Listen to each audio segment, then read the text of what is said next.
Hello, randos, and welcome back.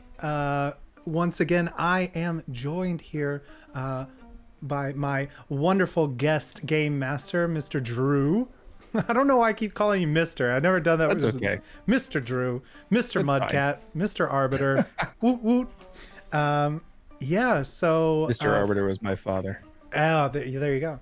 So if you're just joining us, Drew has done this wonderful thing where I've unlocked the box, and one of my old acquaintances has appeared and has shifted he was always a little shifty anyway, but I had no idea that he was some sort of shadow beast working for the Shadow King, and he desired the box for more nefarious deeds than I thought he originally wanted. So we had this knockdown drag out, really awesome combat. I kicked his ass. I got out of the castle, and then I had a really beautiful moment with one of these trees that has grown from the soul of a person, the corpse, the heart. I'm not sure exactly what. I tried to help it. There's just nothing I can do right now. And so it was a really powerful moment for me personally that I can't do anything to help this person that's been trapped in this tree for who knows how long. But I have the box containing the heart of a dying world. It is giving me answers to things I didn't know I could get answers to, and it's also a little draining, and I'm concerned what powers it actually holds. So without further ado, I'm just going to toss it back over. I'll keep doing it to Mr. Drew. So formal here. Well, I am the battle bard after all. As you wander through this forest, the trees now still moving with a purpose, not just the wind, the branches, not in a violent or jarring way, but just slight movements that kind of give the indication against the wind that these are still living beings, in some sense sentient beings that are connected to this place, and with your experience, you know maybe longing to be seen, to be connected to, as a living being again, having been maybe solitary for a long time. So as you walk through this forest, you notice that the trees almost bend to you as you walk through a pathway or off down a trail. You notice that the branches kind of bend in towards you as you walk, and almost just an acknowledgement of you, reaching out for that connection in some way as you wander. But you get the sense of not just the shadowy darkness in this place, but just the pure sadness that exists in this forest as a layer of fog begins to roll in on the ground and things get a little dimmer even in this shadowy place.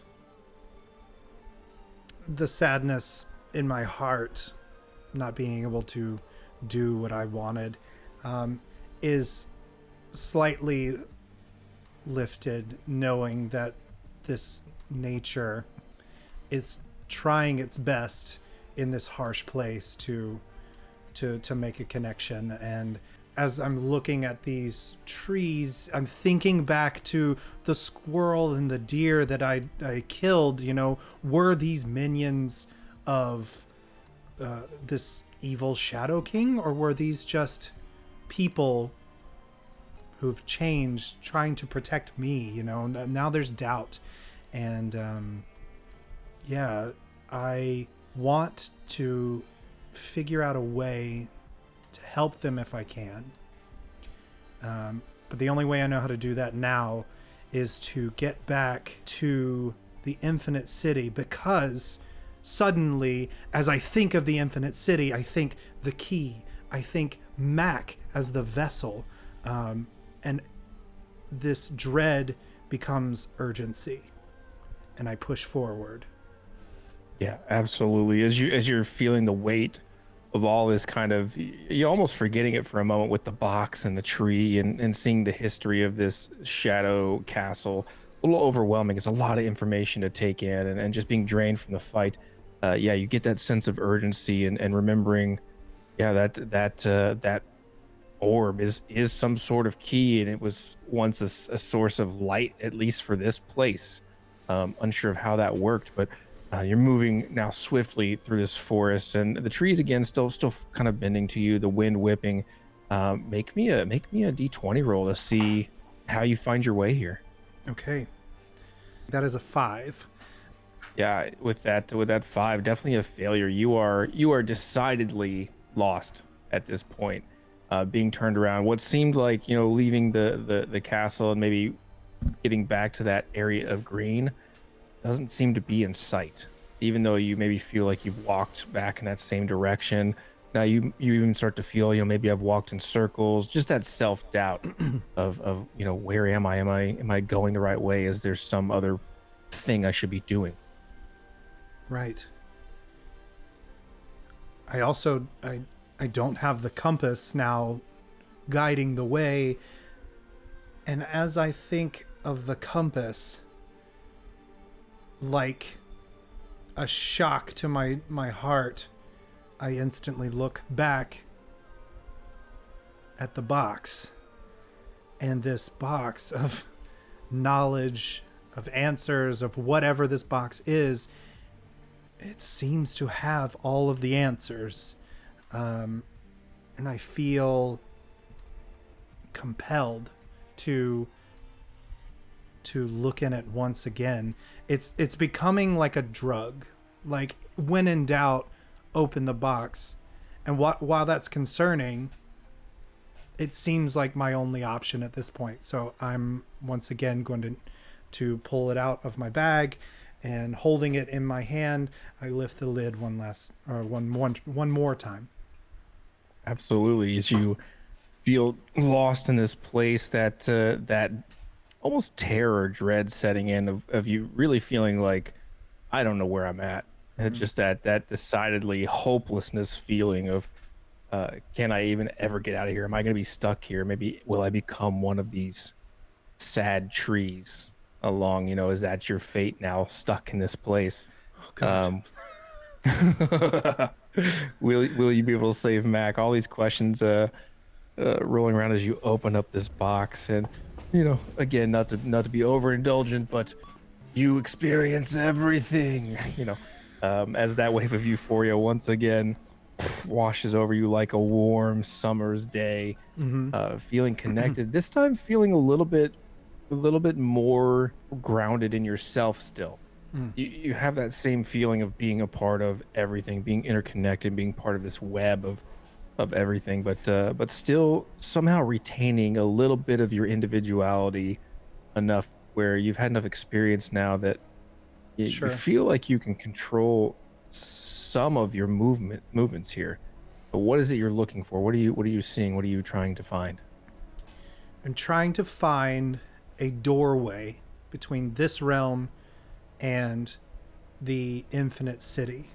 If there was an entrance here, there must be an exit. And so, yeah, in this astral form, still near my body, I want to reach out through the forest and see if I can find myself going through some sort of portal, doorway, etc., into the infinite city.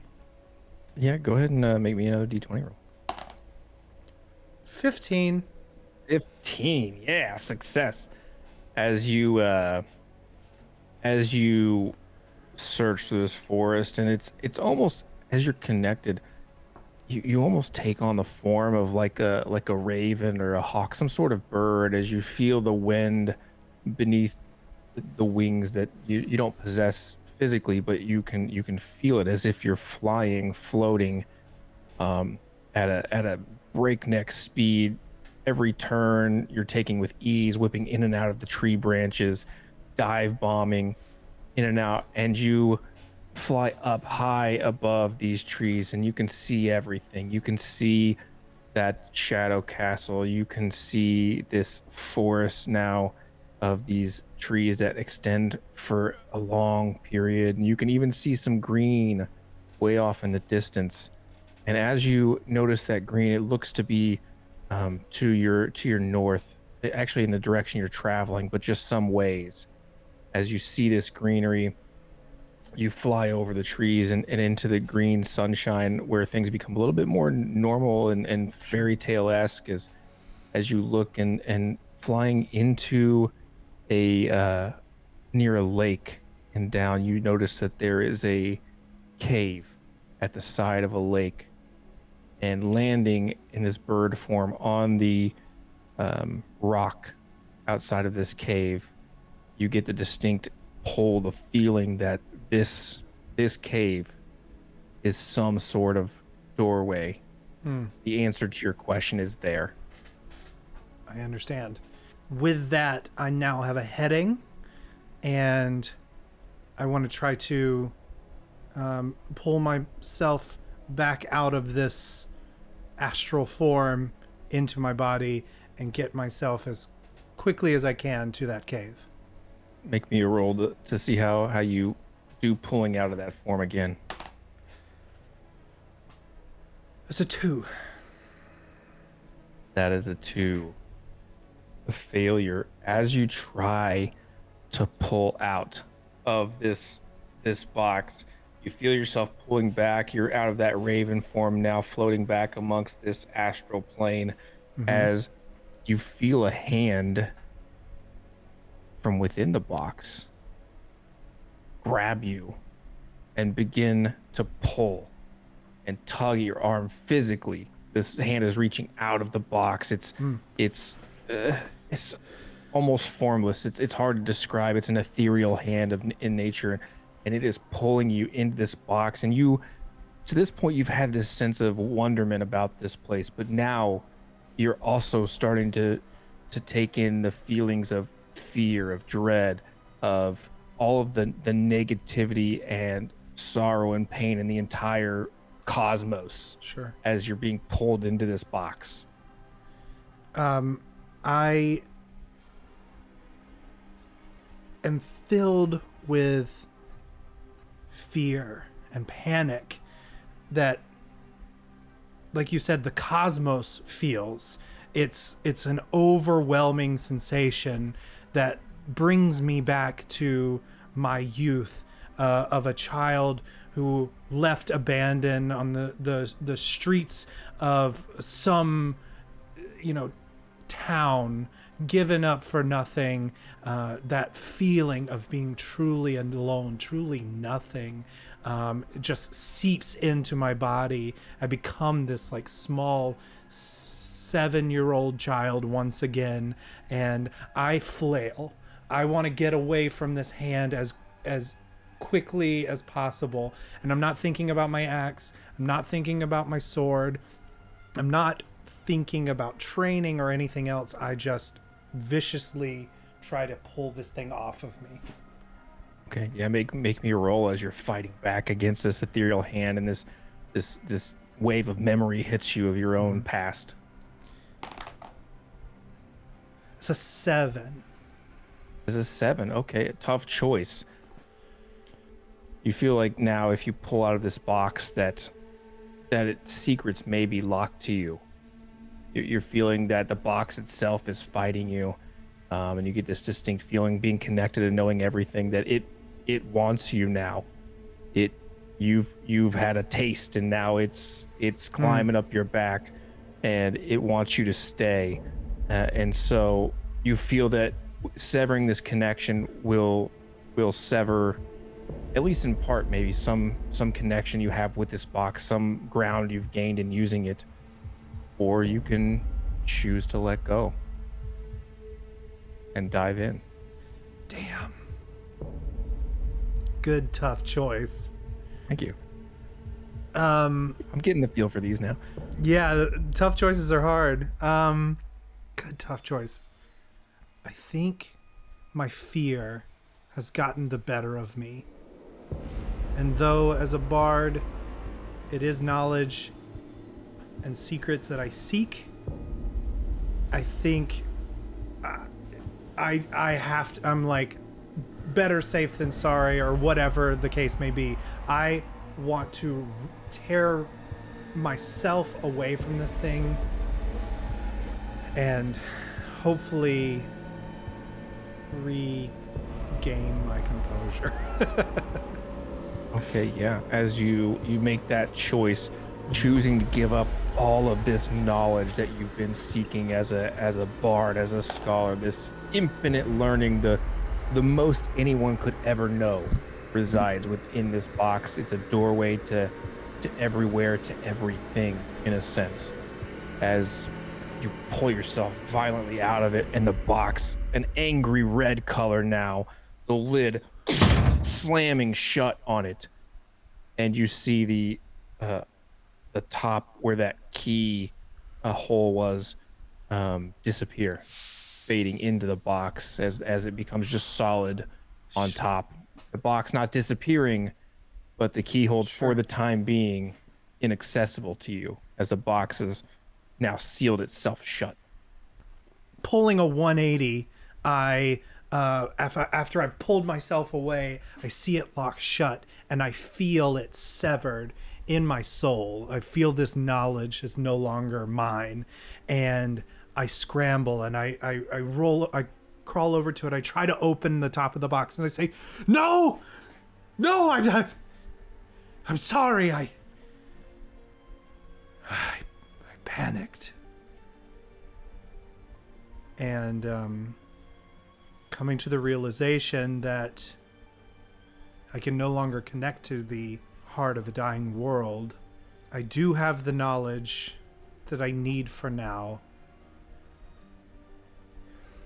And I pick it up, I place it in my bag, and I know that I'll no longer be able to rely on this for the time being. Perhaps one day I'll figure out how to unlock it once again, but for now,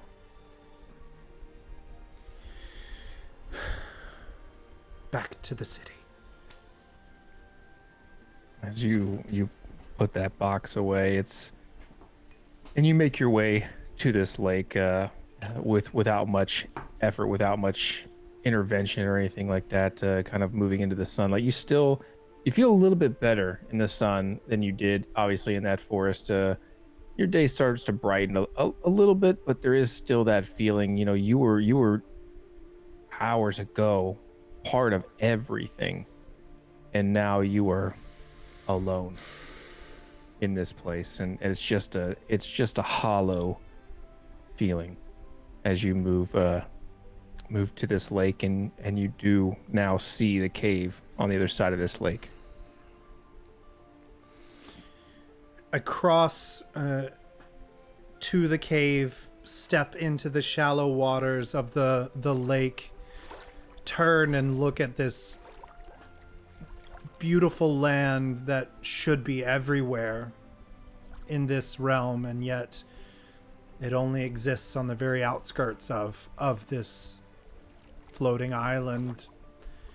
And I turn and slowly walk into the cave. And as you walk into the cave, the shallow water kind of gives way, and it becomes very slippery, and you slip, and you actually begin sliding into this cave down a long water slide that kind of whips and turns, and there's bioluminescence in this cave everywhere, and it's a very beautiful sight. It's almost like traveling through warp speed, almost, as these colors fly by you, and at the end, a very bright light as these colors are flying, and you're feeling the wind in your face of this cold water spray as you stumble out, rolling head over heel through the street cities of the Infinite City. Am I just soaking wet too? Yes, you're absolutely just drenched, and now you're in the middle of the city, so people are like walking around like you rolled out of an alley or something. So people are like, but they've seen it before, so they're like, whatever, like, it's a city. Yeah.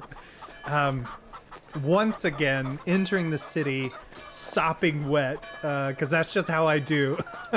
Absolutely. I stand up, I kind of like flick some of the excess water on, and the first thing I have to do is go to Rick's cellar. I have to see if Mac is okay. So I work my way there. Okay. Yeah, you work your way across the city, kind of bumping into people. You're in a hurry as people are about their busy day as the smell of food and commerce and things are going on around the city and people are about their business. You're decidedly pushing against the grain of everybody trying to get to where they're going as you're kind of just making your way soaking wet through through this place and looking a little disheveled. But as you find yourself outside of Rick's, a place that you've become accustomed to as you kind of, it takes you a minute to find your way, but you're a little accustomed to this place, Sure. having been around. But you get there and you notice outside of Rick's the same group of policemen that you had seen previously in the Infinite City. They've got the crime tape up and everything. They're investigating this area of Rick's home. Yes. Seeing the familiar face of this constable and knowing that Mac was in the cellar of Rick's lair, we'll call it, I make my way through the crowd once again. Oh, pardon me, a hero coming through, excuse me. And I, constable. As he kind of shifts his gaze over you and almost rolls his eyes a bit.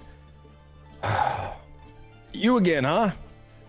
Yes, it's I, Durian Greyhawk, the Battle Bard. We've met. I remember. Yes. Yes. What are you doing here?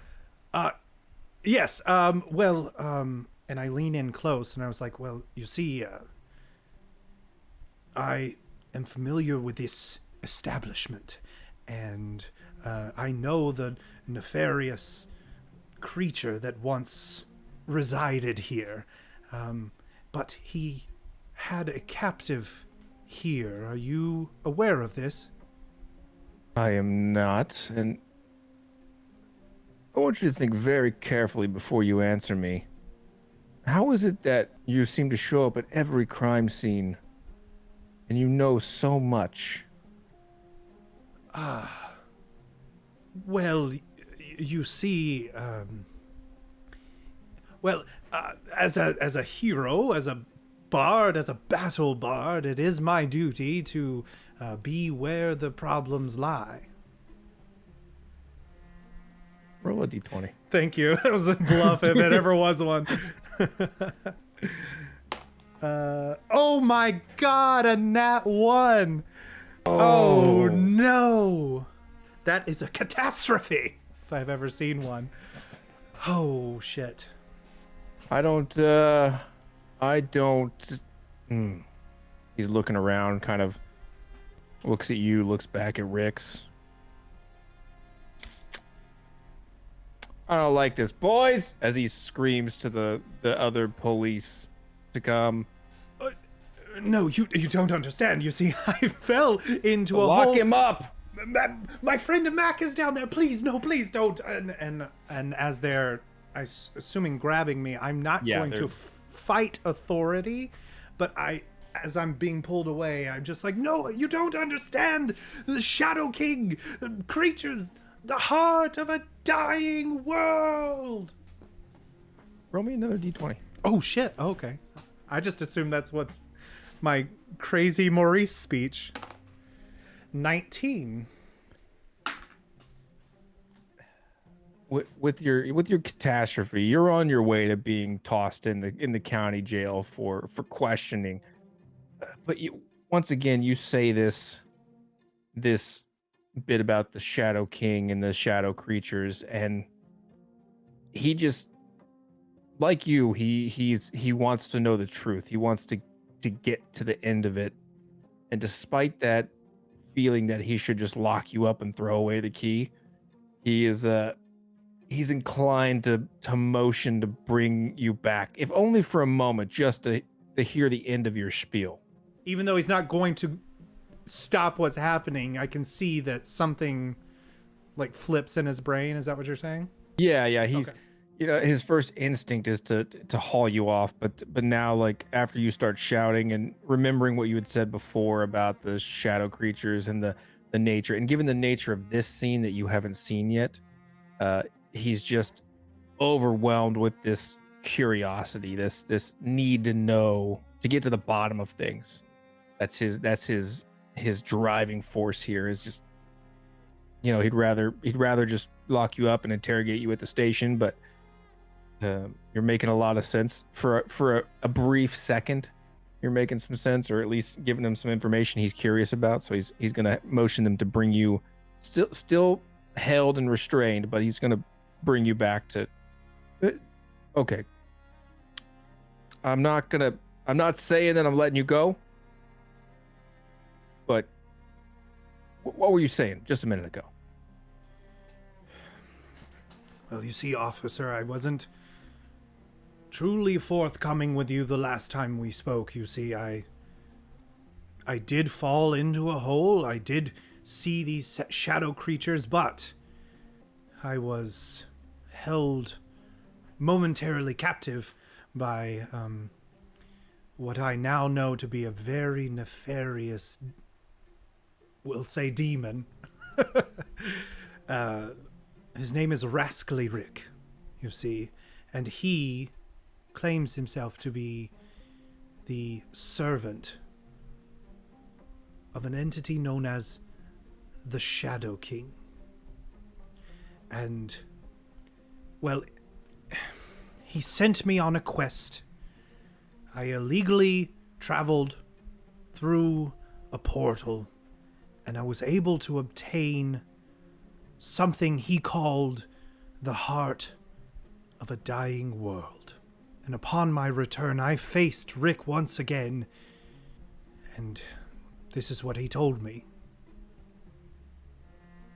And I just, if I can't go, I need you to check Rick's cellar, because he holds a friend of mine there, and I just need to know that he's okay. I know it's a crazy story, I know it's unbelievable, but just, if you have a heart, please just check the cellar. And if someone is down there, they will let you know that I'm telling you the truth. He looks at you, and he can sense your sincerity, your concern for this friend. It's hard to fake, and he's been around the block once or twice with criminals and the like. So he's picking up at least the fact that you believe some of what you're saying. Sure. But you really see his eyes light up when you mention Rick, as he starting to put things together. So you've met Rick, huh? Yes, you're familiar. No, we're all familiar with that scumbag. In and out of the jail more times than I can count. Always into something. You know what I mean? You know that he was robbing people over there in the pit? Well, it's a lake now. Yes, that's where we first met. He tried to rob us. Classic Rick. Boys, let him go. Put the posters back up for Rick. You know, the ones we've already got them printed. As they let you go, and he's gonna just look at you, and he's gonna put a hand on your shoulder. And I don't really know what it is you're into, or what you're talking about. Sure, we've had some shadow activity and some things here and there, but I don't know about all that. But what I do know, there's no one in that cellar. Only scorch marks. You remember the type, as he kind of brings your recollection back to the other crime scene.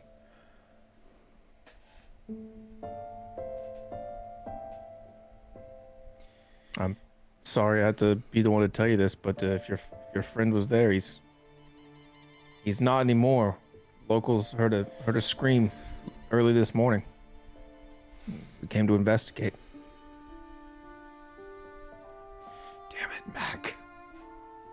I told you it was dangerous. I told you not to come.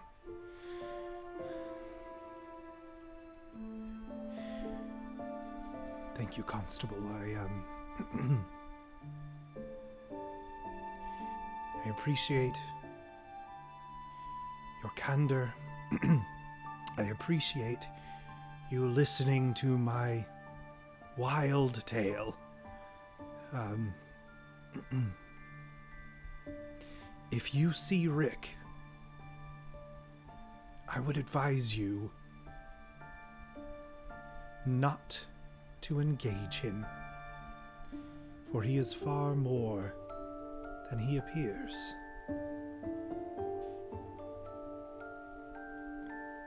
He's not quite sure how to take that, as he's dealt with Rick plenty of times as just a swindler, but he'll nod. Noted. But in case you see him or anything else, you figure out where your friend went. You give me you get in contact with me, and he's gonna give you kind of a card of sorts that Sure. that gets you with his location, where the station is, where he is normally placed. You come see me. You tell me if you figure anything out, but leave the police work to the professionals, okay?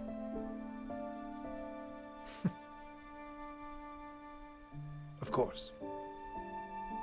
As he turns and kind of goes back to the rest of his buddies, and you actually kind of hear him.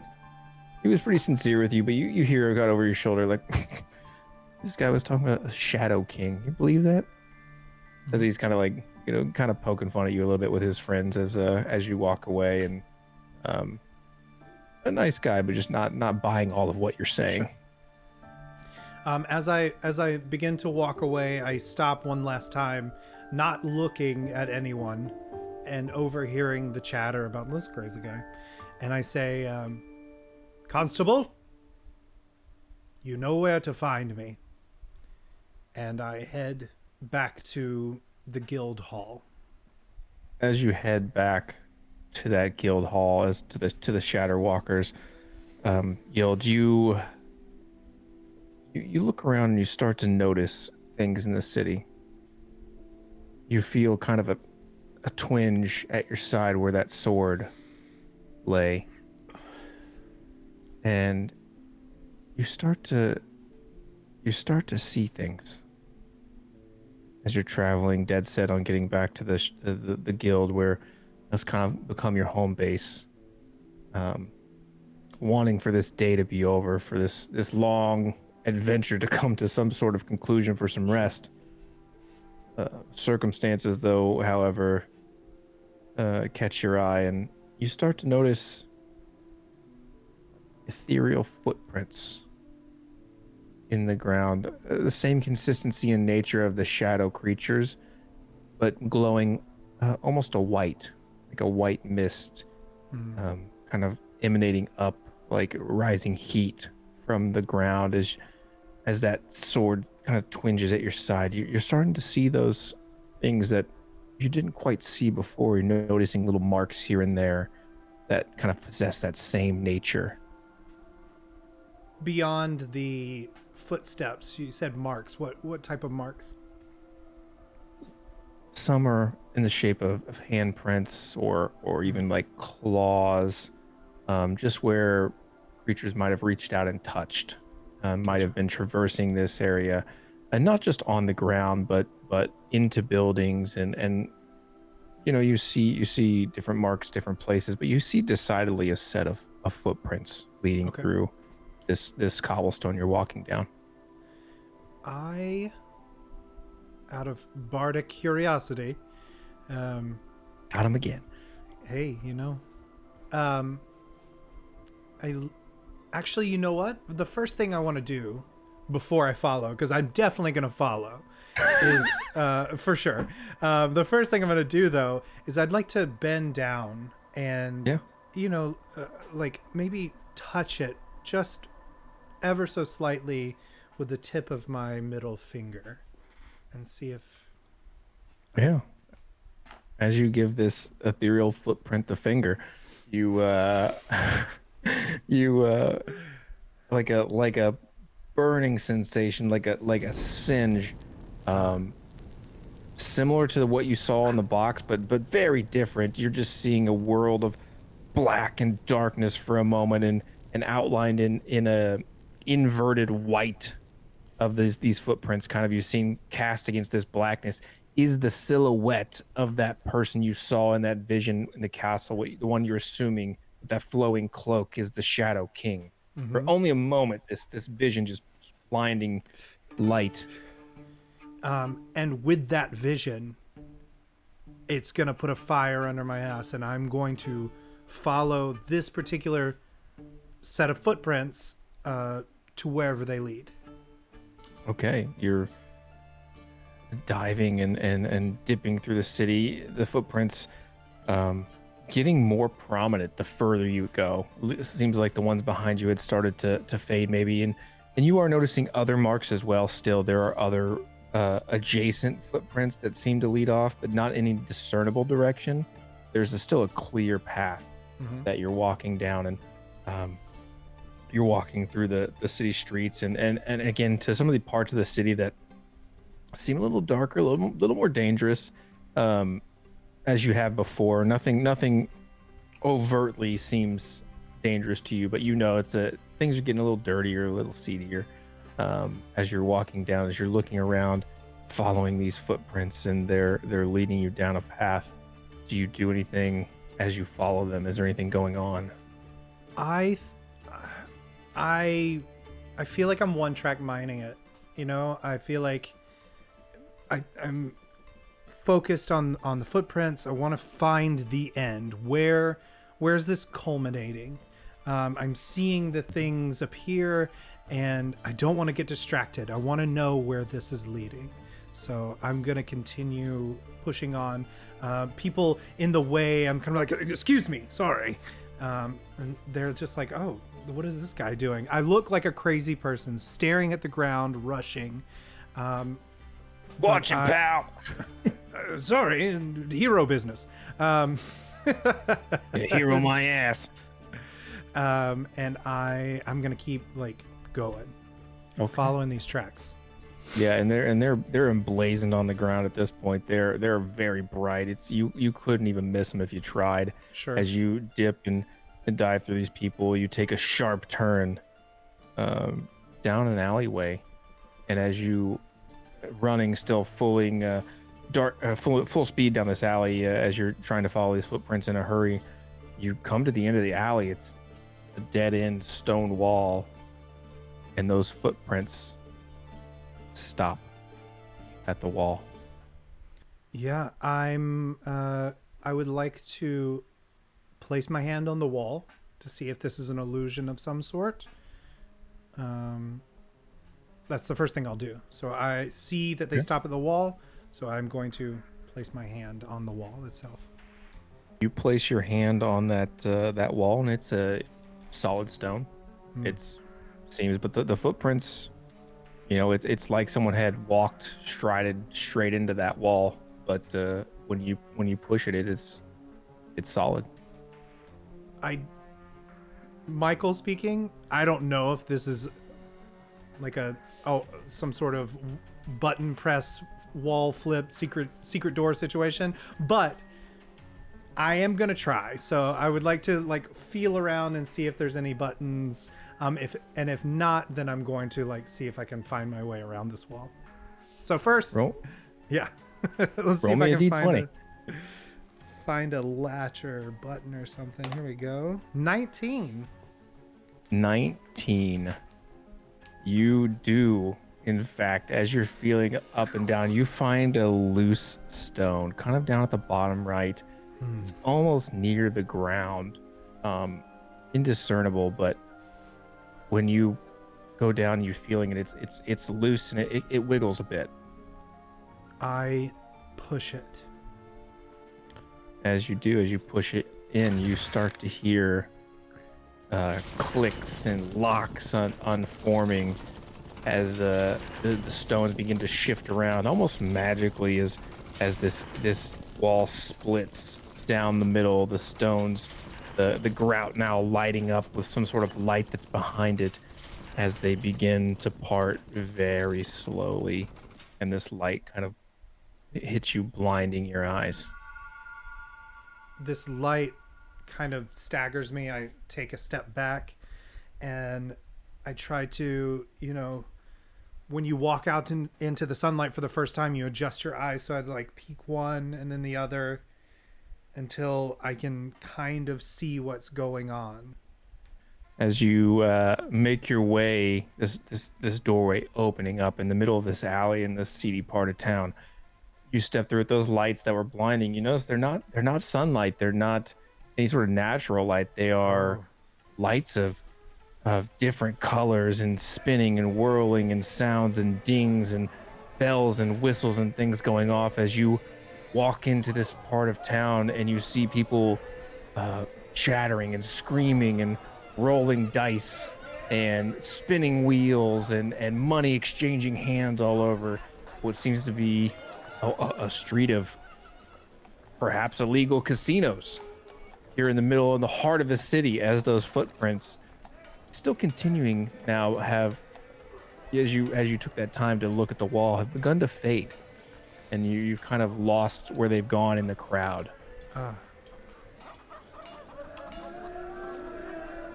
I am going to step in and slowly kind of take in this street casino situation.